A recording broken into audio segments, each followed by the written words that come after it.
Have you ever truly audited your life? Not the numbers in your bank account, but the silent leakage of your power, one trivial purchase at a time.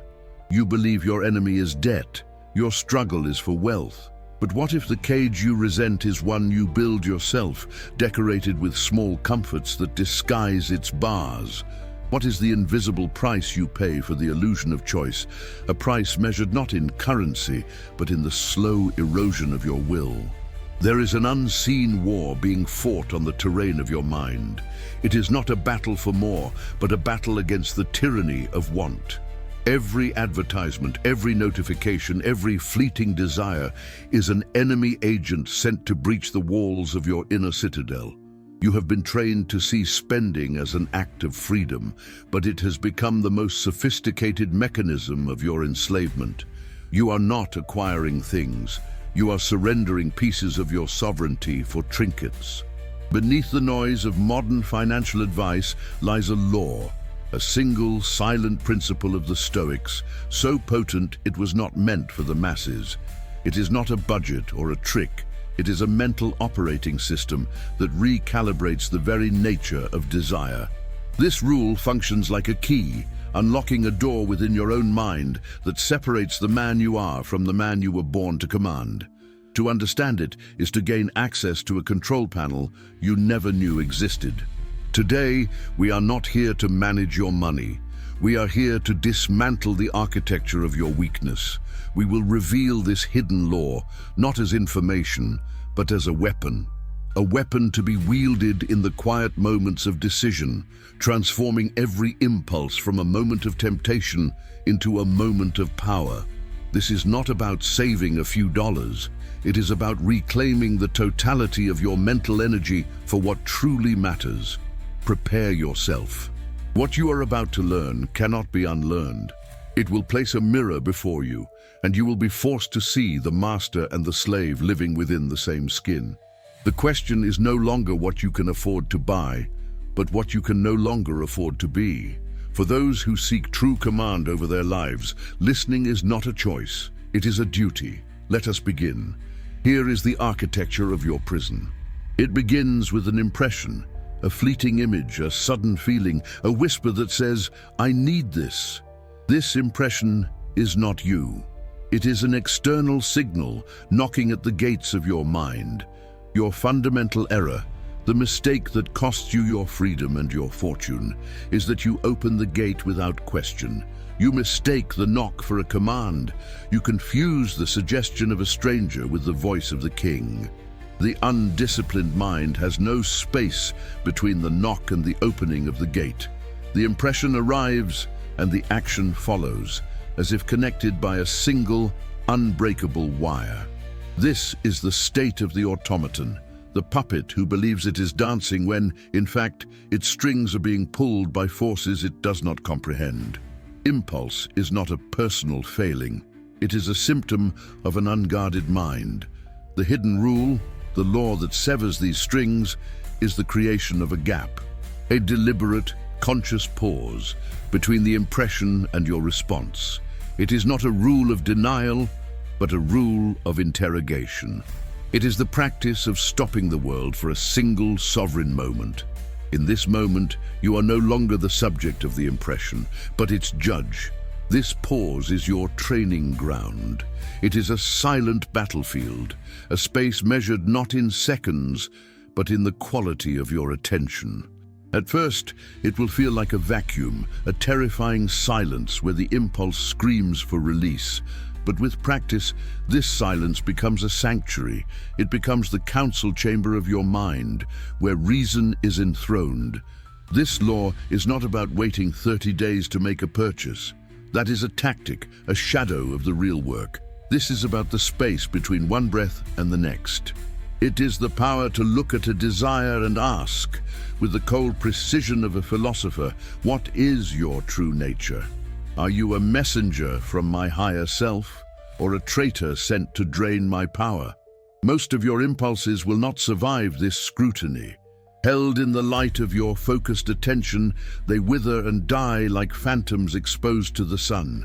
They are revealed to be hollow, fleeting, and unworthy of the life force you would have traded for them. This is the first taste of true power, not the power to acquire, but the power to dismiss. Every time you create this gap, you are casting a vote for your own freedom. You are laying another stone in the foundation of your inner citadel. You are reclaiming territory that was occupied by the enemy. This is not a passive act of waiting, it is an aggressive act of self-governance. The world wants you to be fast, reactive, and thoughtless. It profits from your immediacy. The rule of the pause is a declaration of rebellion. It is a quiet revolution against the culture of instant gratification. It is the decision to move at the speed of your own wisdom, not at the speed of the market's whims. Let us enter this sacred pause together. In this space, you will meet the ghost within the machine, the voice of your own weakness. It is a master of disguise and a brilliant negotiator. It will not sound like a villain. It will sound like you. It will borrow your own logic and use it as a weapon against your resolve. It will whisper, "You deserve this. It's been a hard week. This will make you happy." Listen to this voice. Study its tactics. It preys on your fatigue, your boredom, your loneliness. It offers a cheap anesthetic for a deeper pain. The impulse purchase is rarely about the object itself. It is an attempt to fill a void, to silence a discomfort, to purchase a fleeting sensation of control in a life that feels chaotic. It is a solution that deepens the problem. This is the moral dimension of your spending. Each time you yield to this voice, you are betraying your future self. You are stealing from the man you could become in order to pacify the child you are in this moment. It is a quiet act of treason against your own potential. The price is not on the tag. It is paid in the currency of your self-respect. The pause allows you to unmask this voice. It gives you the clarity to see the transaction for what it is, an exchange of long-term power for short-term relief. You begin to ask a new set of questions. Not can I afford this, but will this strengthen me? Not do I want this, but what version of myself is this purchase feeding? This is a confrontation that most people will spend their entire lives avoiding. They will fill their homes, their calendars, and their minds with noise to avoid the terrifying silence where they must face who they truly are. But you are not most people. You are here because you have chosen the difficult path of self-awareness over the easy path of distraction. In this gap, a choice is forged. You can listen to the ghost, the echo of your past conditioning, or you can listen to the sovereign, the calm, rational self that knows your true purpose. Every victory, no matter how small, strengthens the sovereign and weakens the ghost. You are rewiring the very neurology of your being. This inner battle is the realest work you will ever do. It is more important than your career, your investments, or your social standing. For if you lose this battle, any victory in the external world is hollow. It is the victory of a king who rules a vast empire, but is a slave to the whims of his own appetites. In the silence of this pause, where does your own inner battle rage the fiercest? What is the lie your weakness tells you most often? To see it, to name it in the comments below, is to rob it of its power. Let this space be a shared record of our collective war against the chains we once called comfort. The third stage is the birth of freedom. Once you have practiced the pause, once you have faced the ghost and chosen the sovereign, something miraculous begins to happen. The pause, which was once a battlefield, becomes a place of peace. The impulses, which were once screaming tyrants, become faint whispers. And then, often, they fall silent altogether. This is the liberation that cannot be purchased. It is the freedom from want. The world can offer you nothing that is more valuable than the tranquility you have cultivated within. You walk through the marketplace and you see the objects of desire, but they are like ghosts to you. You see them, but they cannot touch you. Their power over you is gone. This is true wealth, not a number in an account, but an internal state of being. It is the unshakable knowledge that your happiness, your security, and your worth are not contingent on anything you can buy. You have severed the link between your well-being and the external world. You have become a fortress unto yourself. The energy you once wasted on desiring, resisting, and regretting is now yours to command. This is a vast reservoir of power. You can now channel this energy into your purpose, your work, your family, your growth. You are no longer leaking potential. You are a closed circuit, a focused and deliberate force. People will notice a change in you. They will sense a stillness, a self-possession. They will call it discipline, but it is not. Discipline is the force required to fight a battle. You are no longer fighting. You have won the war. What they perceive as discipline is simply the effortless expression of your new nature. You will discover that the things you once thought you needed were merely anchors weighing you down. As you release them, you will feel a lightness, a new agility of mind and spirit. You are no longer a consumer, a passive target for the market. You have become a creator, an architect of your own experience. This is the great paradox of renunciation. In giving up the chase for trivial things, you gain everything that matters. You gain time, you gain focus, you gain self-respect. You gain a quiet confidence that radiates from you, a silent signal of a man who is in command of himself. This power is not loud. It does not announce itself.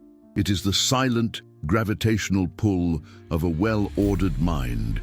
It is the calm in the eye of the storm.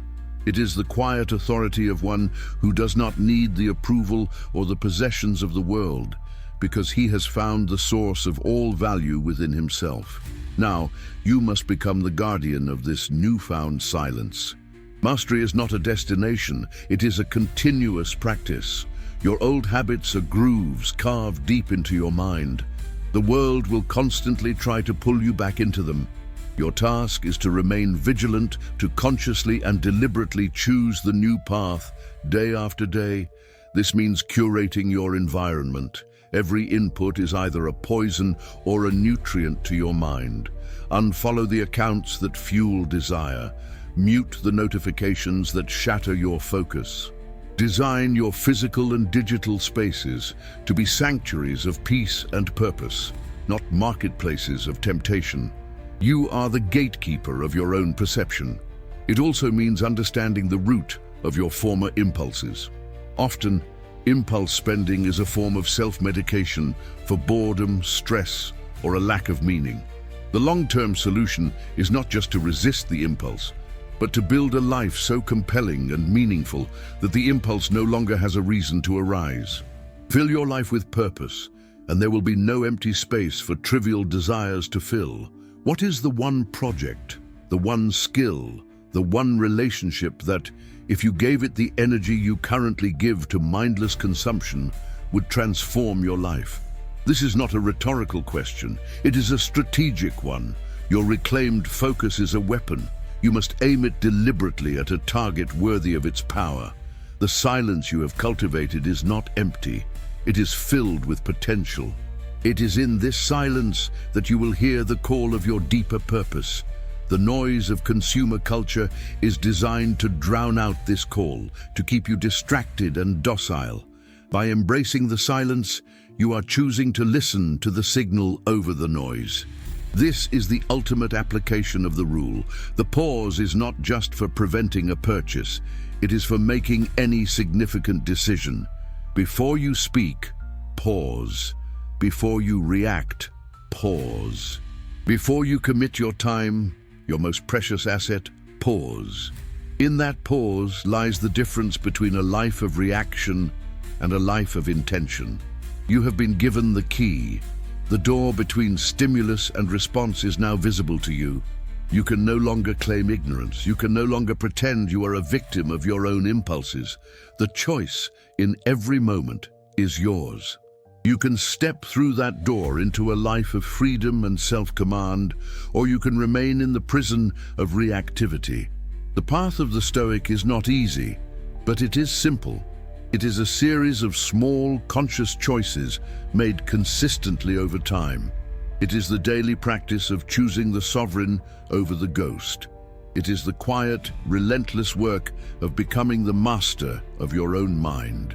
The reward is not a thing you get, but a person you become. Let us reconsider the nature of money. In an undisciplined hand, it is a tool of enslavement. It is a conduit for impulse, a means to acquire more chains, heavier anchors. Every dollar is a potential weakness, an opportunity to betray your own principles. The more you have, the more opportunities you have to be weak. This is why so many lottery winners end up miserable and broken. They were given a powerful tool without the character to wield it.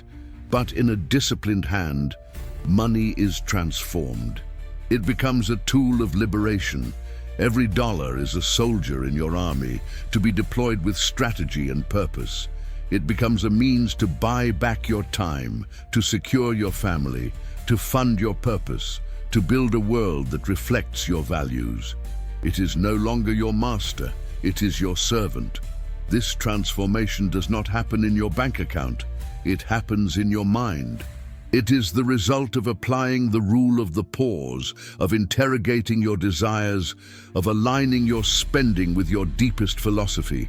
You have not changed the nature of money, but you have changed your relationship to it. And that has changed everything.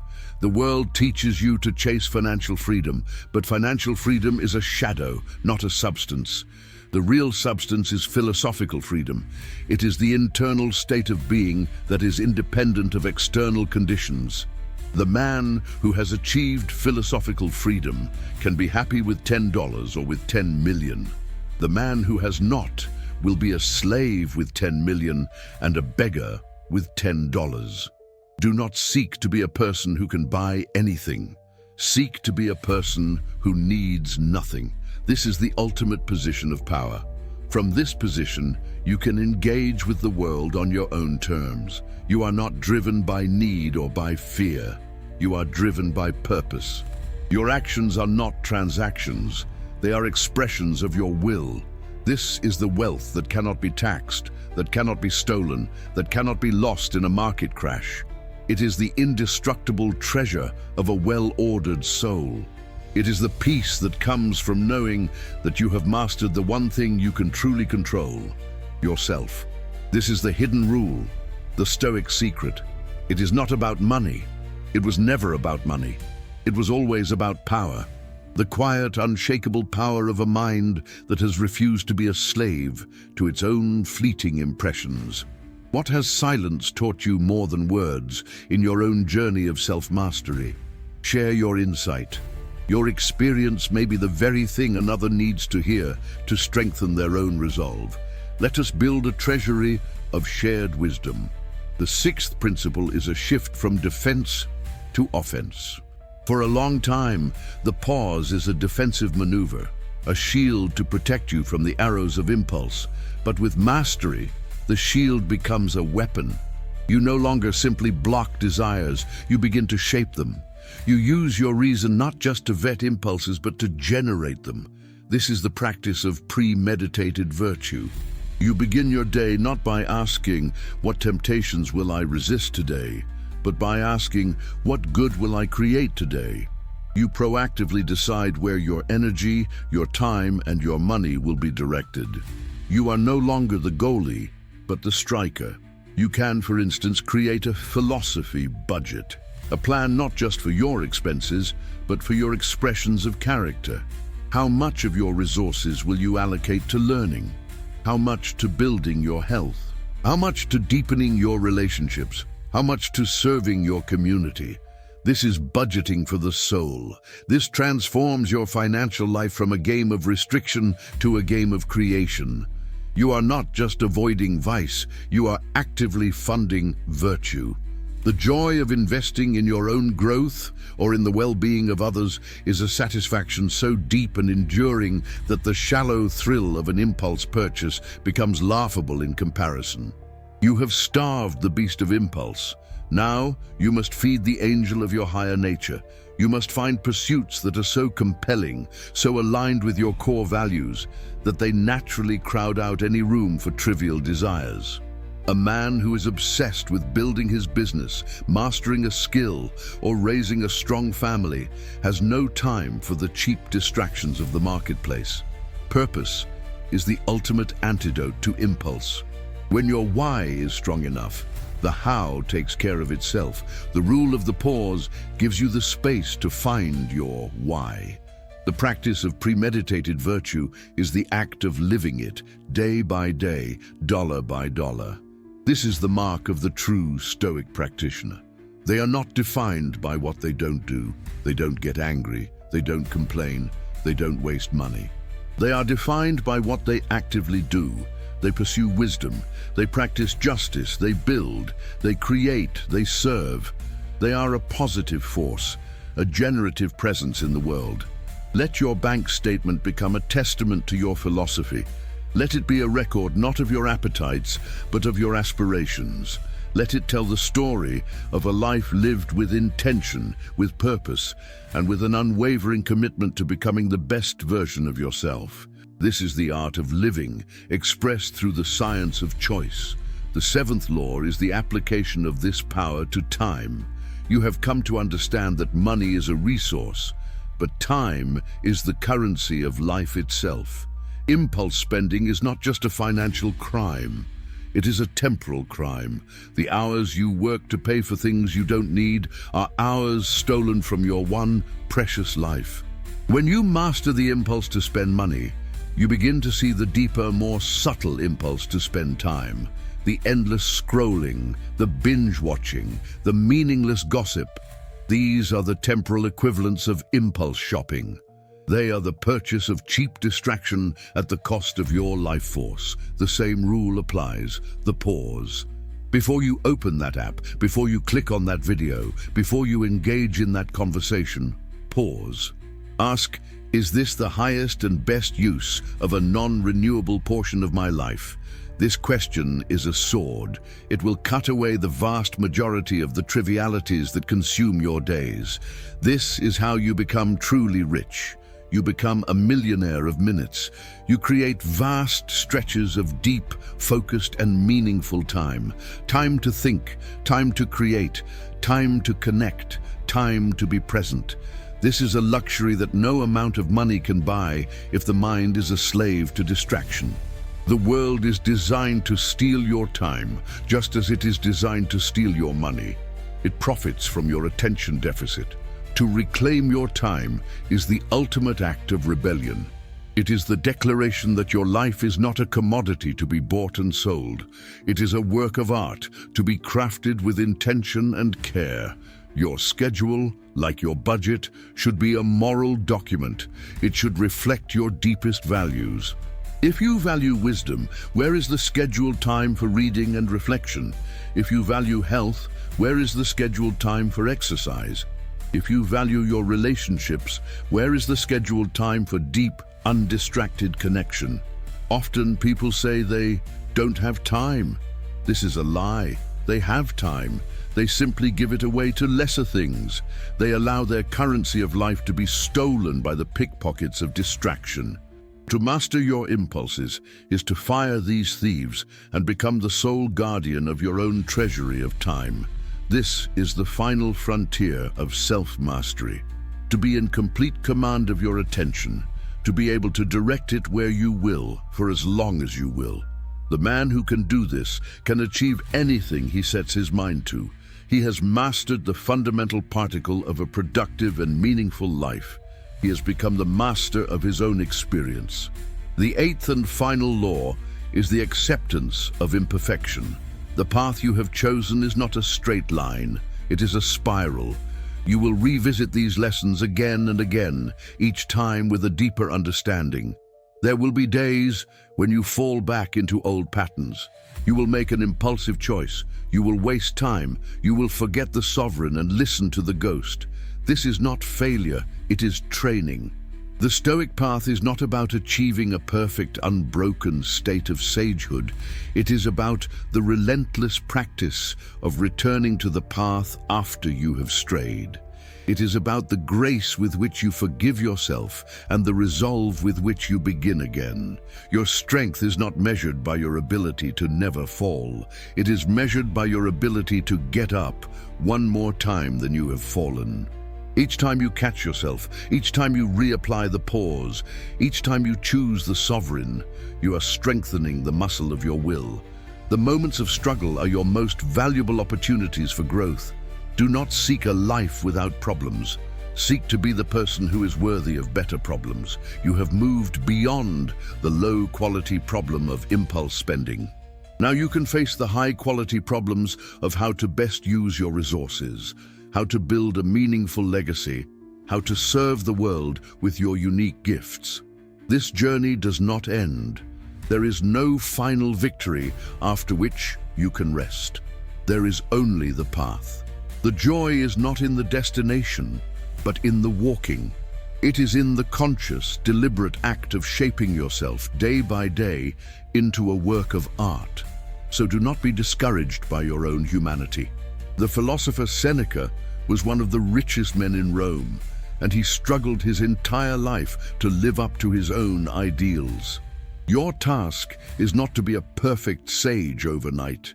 Your task is to be a little better today than you were yesterday, to be a little more conscious, a little more deliberate, a little more in command of your own soul. This is the hidden rule, stripped bare. It is the power of the pause. A power that transforms your finances, your time, your relationships, and your very character. It is the master key to a life of intention, freedom, and profound, unshakable peace. It is now yours, not as a piece of information, but as a living practice. The battlefield awaits. The choice, as always, is yours. Rise to meet it. The words now cease, but the work begins. You have been shown the architecture of the gap, the sacred pause between the world's suggestion and your will. This space is now a part of you. It is not a technique to be remembered, but a chamber within the mind to be inhabited. Do not seek to recall what was said here. Seek, instead, the quiet resonance it has left behind. This is not an ending. It is the moment a key turns in a lock, and all that follows is the sound of a door swinging open onto a silent, sunlit field. The fortress of your mind is no longer a battleground. It is a quiet kingdom. The ghosts of impulse may still knock at the gates, but you now know their nature. You have seen their faces in the light of your reason, and they have been revealed as powerless phantoms. You have learned that the highest form of defense is a tranquility so profound that the war never even begins. Your peace has become your shield. The coins you once chased have been rendered weightless. You now trade in the only currencies with true value: the beat of your own heart, the focus of your own mind. The greatest treasure you have earned is an empty coffer, a soul that no longer aches to be filled with trinkets from the outside world. It is full of a freedom that was always there, buried beneath the noise of wanting. The fire of desire no longer burns you. It is a controlled flame that now lights your way forward. And so, a new question will now walk with you, a silent companion on your path. It is not a riddle to be solved, but a horizon to be contemplated. As you move through the world and the old chains of habit present themselves, you will simply ask, what is there left to buy when the silence has already given you everything of value? If this journey has awakened a recognition within you, a quiet affirmation of a truth you always knew, then your action now is not a response to a prompt, but a consequence of your own clarity. To subscribe is to join a silent order of minds dedicated to this work. To share is to extend a hand to another who is still lost in the noise. And to comment is to plant a flag, marking the spot where you chose to claim your own inner territory. These are not clicks, they are deliberate acts of a sovereign will. For in the end, the most profound truths are carried in the fewest words, and this one is the bedrock of all freedom. The world is not ruled by those who have the most, but by those who need the least. Control your wants and you control your world.